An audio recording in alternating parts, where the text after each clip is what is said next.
Фильм кейіпкерлері Қазақстан тәуелсіздігінің құндылықтарына қатер төндірген. Олар еліміздің бірнеше қаласында террорлық акті жасамақ болды. Ал енді бұл жандар радикалды уағызшылар қазған, түбі көрінбес, түбіне жеткенмен түгі жоқ құрғақ құдық шыңырауға қалай түсіп кетті?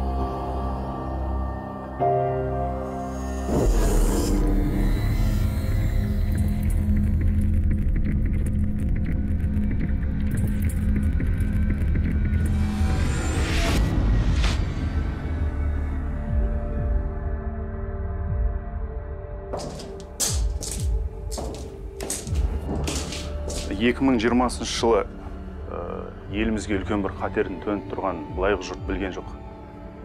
Соны сіздер алдын алдыңыздар енді. Сол үлкен террорлық актінің алдын алу қалай жүрді, содан бастасақ? Террористік топ 5 адамнан құрылды. Оның көшбасшысы түрмеде отырды. Шығыс Қазақстанда. Осы террористік топтың көшбасшысы негізі қазан айының 2020-да түрмеден босап шығу керек. 16 жыл отырып, сол түрмеден шығып, біз бір топпен Көктөбе соны шабуыл жасап аламыз. Сол жерден эфир жасаймыз. Жихад басталды. Қосылатындарың болса қосылыңдар деп ше. Үндеп жасап, сосын өздерінің дәлелдеме ретінде сол мұнараны жарғысы келді.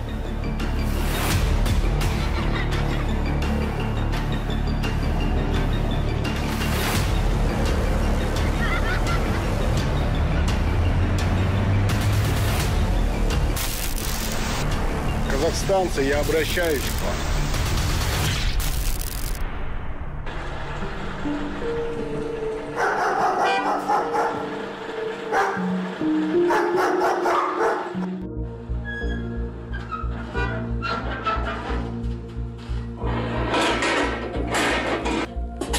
Первый пошел.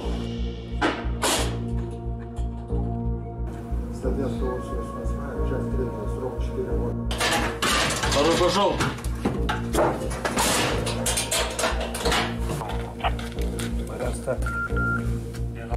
Көктөбе телемұнарасын басып алып жаруды мақсат еткен лаңкестік топтың бір мүшесі дәл осы мекемеде жазасын өтеп жатыр.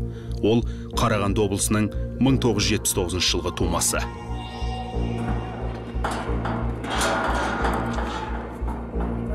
Түрме оған жат емес, тіпті екінші үйі сияқты. Себебі ол бұған дейін де сотталған. Көп балалы отбасыдан шыққан ол мектепті бітірген соң жоғары оқу орнына түспейді. Көше кезіп, көңілді өмір сүреді. Көңілді көтеретін қуарақ. Құмарлықтың соңы құрдымға бастайды. Күндердің бір күнінде ол өзінен кіші ауыл баласын пышақтап өлтіреді. 2002 жылы абақтының табалдырығын аттап 8 жылға қамалады. Қапаста ол шатақ топтың назарына ілігіп, идеологиялық илеуге түседі.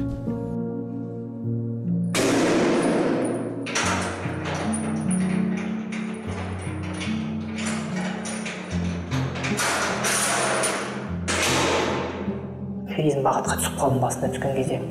Онда бір Атыраудың браты отырды, онда как раз терроризм деген жоқ, жана басталып жатқан. Терроризм жаңа Атыраудың бір браты түседі, сол бізге келеді, сол имам болады, сол жаңағы үйретеді, жаңағыда бәрін шақыра бастайды.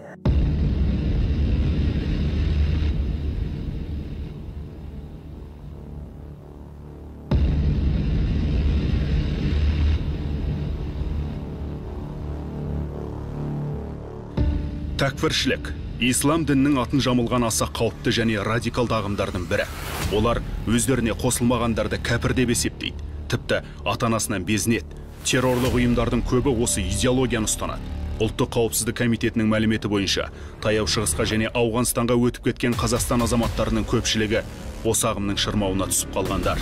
Сондай-ақ Қазақстанда терроризм бабымен айыпталғандардың бәрі осы тәкфірлік идеяны ұстанушы жамағат өкілдері. Сондықтан 2014 жылы елімізде Ат-Такфир уәл-Хиджра атты ұйымның қызмет етуіне тыйым салынды.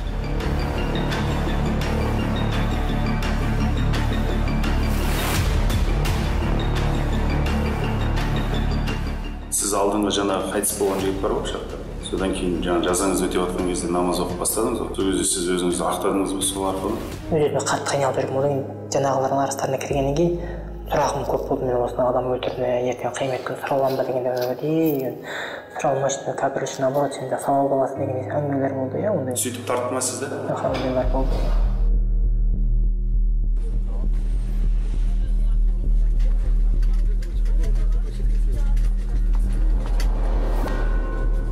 Өз қылмысын дін атынан оңай заңдастырып алған қарағандылық жігіт түрмеден шыққан соң қаладағы базарлардың бірінде саудамен айналса.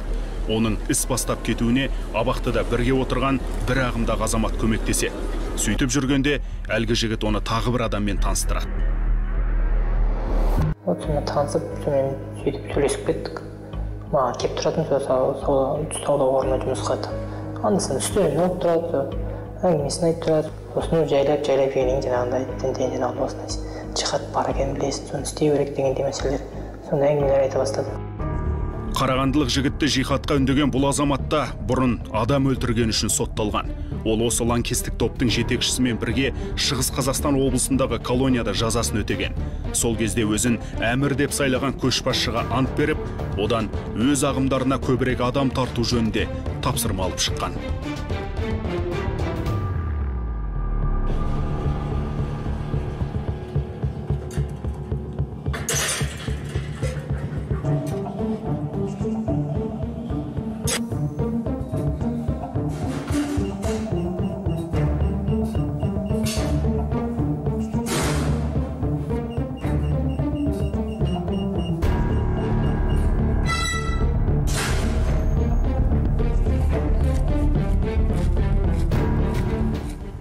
Арнайы сол түрмеде отырған, адам өлтірген, сондай аса қылмыс жасаған адамдарды іздестіріп, соларды өздеріне тартып жүрді. Сосын бірте осылай Даиш бар екен, Абу Бакр аль-Багдади бар екен, радикалды насихат жасап, өзіне баят алғызды. Ол адамдар енді вербовка жасағаннан кейін олар шығады түрмеден. Біреу 16-да шықты, біреу 17-де шықты. Оларға енді нақты задание берді, сенің мақсатың түрмеден шығасың. Түрмеден шыққаннан кейін сен 5-6 адам жинау керексің. Мен сияқты осылай тарту керексің. Бірақ ол адамдар бір-бірін білмеу керек. Біріншіден, мені де білмеу керек, тек сені біледі.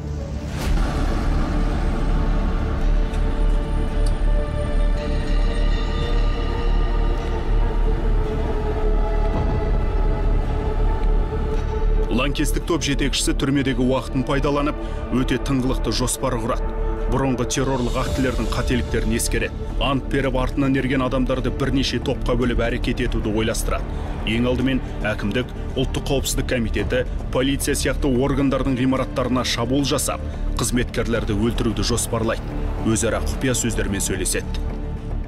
Алматы қаласынан бір нелері, топтары мысалы магазинді арендаға алды. Оның ойынша магазинға арендада алады, жұмыс істейді, магазинде подвал болу керек. Подвал. Сол подвалға екінші топ, боевиктер жатады. Үшінші пособниктер, олар анау машинамен жүріп, қалай ішінде доставка товар дейді.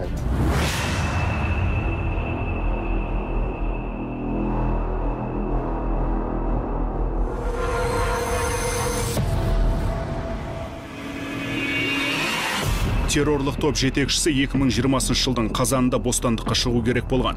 Сол уақыт жақындай түскенде оның Қарағанды мен Тараз қаласындағы сыбайластары белсенді түрде іске кірсе. Мәселен, одан тапсырма алған бір азамат Қарағандыдан Алматыға 3 мәрте барып, шабуыл жасайтын жерлерді зерттей бастайды. Ол бірде пойызбен, екіншіде автобуспен, үшінші жолы таксимен қатынайды. Бұл өздеріне ыңғайлы бағытты таңдау әрекеті болса керек.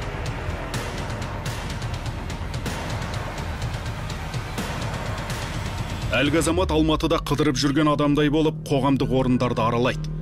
Көктөбе телемұнарасына кіру жолдарын, оның күзетін анықтап, жасырын түрде суретке түсіреді.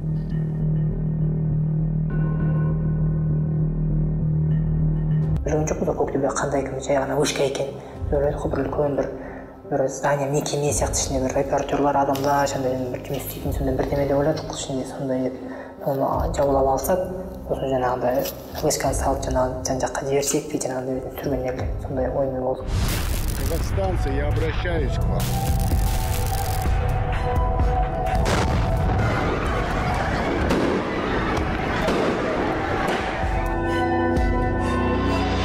Бұл оқиға халқымызға ауыр қасірет әкелер еді. Абырой болғанда ұлттық қауіпсіздік комитеті қызметкерлерінің тыңғылықты жұмысы арқасында үлкен қатерге жол берілмеді. Олар лаңкестік топтың әрбір әрекетін бастапқы күннен бақылауда ұстады.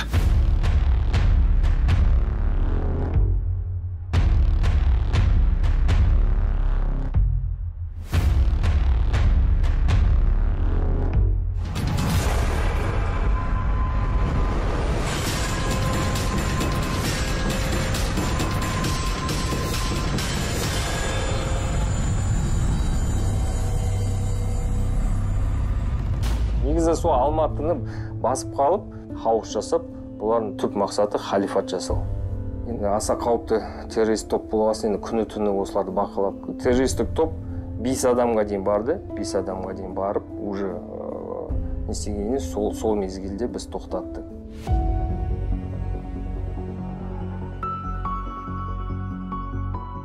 2020 жылдың қаңтар айында бір мезгілде лаңкестік топ мүшелерінің барлығы құрықталды.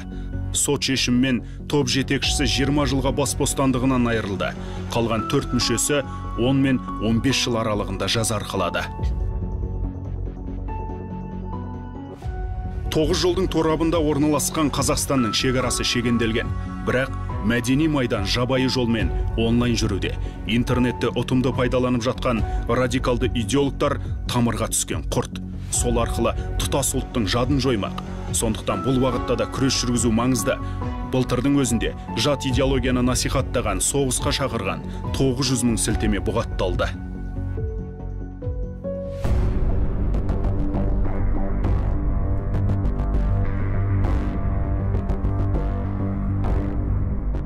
Мына 2019 жылы жаңа жыл мерекесі қарсаңында Ұлттық қауіпсіздік комитеті шетелдік серіктестерден Ауғанстан мен Сириядағы содырлардың орталық Азия мемлекеттерінің бірінде террорлық акті жасауды ұйымдастырып жатқаны туралы хабар алады. Бірақ қай күні нақты қай орында болатыны сияқты нақты ақпараттар болған жоқ. Осы орайда Ұлттық қауіпсіздік комитеті қалай әрекет етті, осы қатердің алдын алу үшін қандай әрекеттер жасады, содан бастасақ?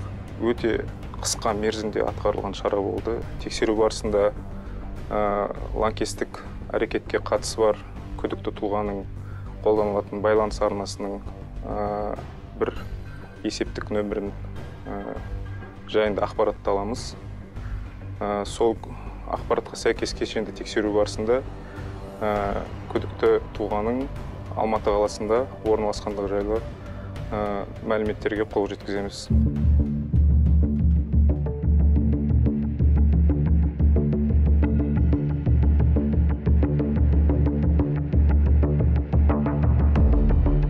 Күдікті тұлға сол уақыттарда 22-23 жастағы азамат, Орта Азия мемлекеттерінің бірінің азаматы, өз отанында әскери дайындықтан өткен тұлға.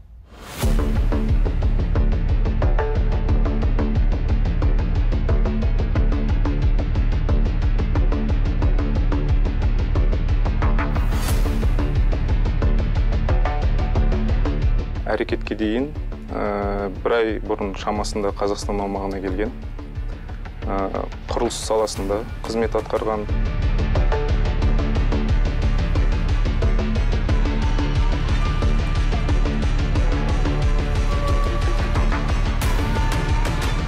Басты күдікті анықталғанымен оның террорлық актіні қай күні және қай жерде жасауды жоспарлағаны белгісіз еді. Жарылыс кез келген уақытта болуы ықтимал. Сондықтан Ұлттық қауіпсіздік комитетінің қызметкерлері жедел әрекетке көшіп, басты күдікті мен оның сыбайластарын күні-түні бақылайды. Топты зерттеу барысында ішінде иерархия қалыптасқандығын байқадық. Қосымша біз сол топтың насихаттаушысының және басты күдікті азаматтың Ауғанстан мен Сириядағы содырлармен байланыс арнасының барлығын бар екендігіне көз жеткіздік.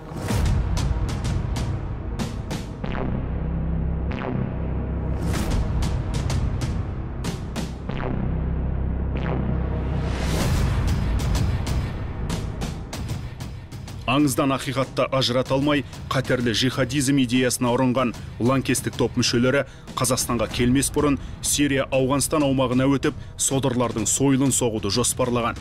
Бірақ шекарадағы кедергілерге байланысты бұл процесс ұзаққа созылады. Сөйтіп жүргенде Сирия мен Ауғанстандағы халықаралық террористік ұйымдар құлдырай бастайды. Содан ондағы радикал уағызшылар әзірге бізге келудің қажеті жоқ, тұрғылықты жерлеріңде лаңкестік әрекеттер жасай беріңдер деп саналарға ұғияды. Ауғанстан және Сирия аумағында 2-3 содыр болған нақты. Олар өз мемлекеттерінде, Орта Азия мемлекеттерінен шыққан азаматтар арасында іздеуде жүрген азаматтар болған, халықаралық байланыс арнасы үнемі істеп отырған, яғни хат алмасу немесе аудио байланыс арқылы сөйлесіп отыру. Соған байланысты шамамен қаңтардың 15-іне жарылысты жүзеге асыру деп белгіленген. Яғни біз 12 мен 15-нің аралығында деген болжамымыз расталған тергеу барысында.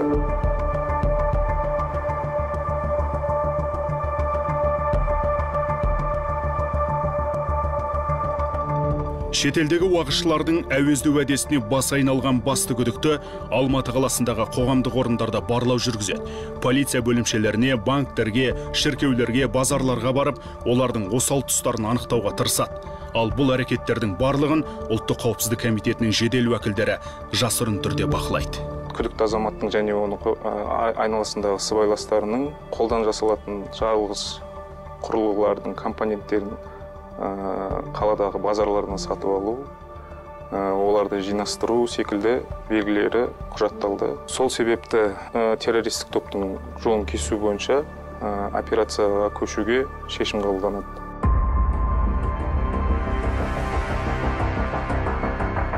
Ұлттық қауіпсіздік комитетінің қызметкерлері өте қысқа мерзімде, бар жоғы 4-5 күннің айналасында аса әрі қатерге тосқауыл қойды. Арнайы мақсаттағы жасақ іске кірісіп, жарылыс жасауға дайын болған лаңкестік топты ауыздықтады. Титан, сторона белая, наблюдаю одного, расстояние 120. Как принял?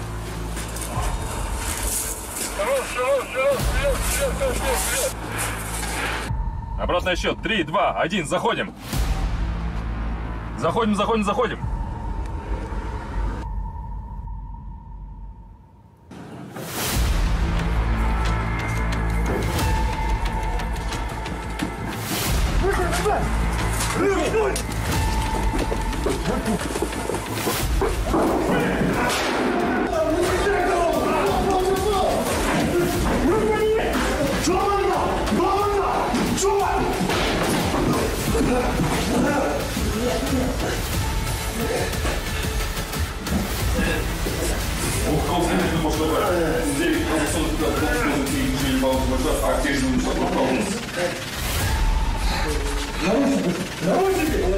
Уақытша тұру орны бойынша тінту жұмыстары барысында сызбалар анықталды. Ол жерде орыс тілінде РУВД, банк, зеленый базар секілді жазбалар қалған. Солардың сызбалары болған. Полициялық учаскелікке тиесілі машина автокөлік тұрағының сызбасы болған. Қосымша жаңағы қарулар, шолақ мылтықтар, гранатасы шыққан.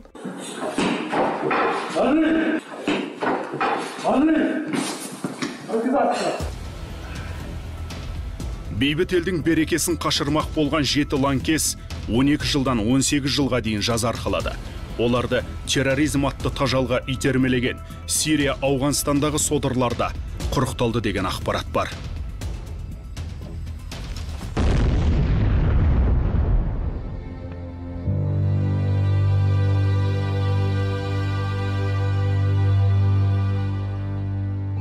Капрал, әйтке. Бір несігін аш. Діни экстремизм қауіпті идеологиялық вирус. Бұл құбылыспен күрес, дінмен күрес емес. Еліміздің ең басты құндылығы адам. Сондықтан мемлекет терроризм бойынша сотталғандарды оқшауламай оңалтып жатыр. Қазір енді 3,5 жыл өтті, сол кездегі әрекет жаңағы топтың мақсаты туралы не ойлайсыз? Пікіріңіз қалай? Әрине қателік, үлкен қателік қой. Қателік бай тұрсын, ол үлкен күнә. Әйелім 3 қызым бар, үлкені 8-ден асты, ортаңғысы 5-ден асты, кішісі 2-ден асты. Үлкені 2-ші классқа барады. Келіп тұра ма? Келіп тұрады, Аллаға шүкір айтты, келіп тұрады. Кішкентай қызыңыз не дейді келген? Кішкентай кезде мен қатты танай қоймайды, ол 1 айлық болған кезде мен отырған. Енді оның балалық шағы сіз әкесіз өтіп жатқан. Ол менің қынжылатын нәрсем сол ғой. Ата-анаңыз тірі ме? Анам тірі, анам 80-нен асқан анам. Әкем осы отырған кезде қайтты, 90-нан асып. Анаңызды соңғы рет қашан көрдіңіз? Осы қалай айтамын, осы 1,5 ай өтті ғой деймін келіп кеткенде. Анам келді, әйелім. 80-дегі анаңыз келді ме? Бір ол келіп кетті, айтқан келмей қойды, ана ауылдан Жанархан келіп жүрсіз деп. Өзі қараған. Баласыз осы енді алаңдайды. Сіз алаңдайсыз ба анаңыз үшін? Әрине. Әкеңді арқылы үлгермедім қайта. Енді хотя бы ойымда шығып сол арманым анама жетіп етір солардың разылығын тапсам деген. Байқай, сосын бір қателік бірден шығып қалып, сосын өзіне штраф салып тастамаймын, ондай жоқ па? Не. Конечно.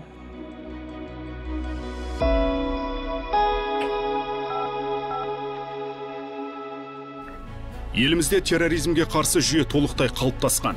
Заңдар үнемі жетілдіріліп келеді. Арнайы қызметтер мен мемлекеттік органдар жаңа қатерлерді дөп болжап, стратегиялық шешімдер қабылдауда. Жалпы Қазақстан жаһандық қауіп-қатер саналатын терроризмге қарсы Біріккен ұлттар ұйымының барлық құжатына қосылған. Ұлттық қауіпсіздік жүйесі мемлекеттігіміздің басты тұғыры. Сондай-ақ дербес дамуымыздың мызғымас тірегі. Отан үшін аянбай еңбек етіп жүрген азаматтардың арқасында еліміз өсіп өркендеуде. Сіздер ішкі және сыртқы қауіп-қатерлерге дер кезінде тойтарыс беріп келесіздер. Бүгінде мемлекеттің негізі және конституциялық құрылымы берік қорғалған. Тәуелсіздігіміздің құндылықтары бірнеше рет елеулі сын қатерлерге тап келді. Сіздер бейбітшілік пен келісімді сақтау үшін табанды еңбек етіңіздер.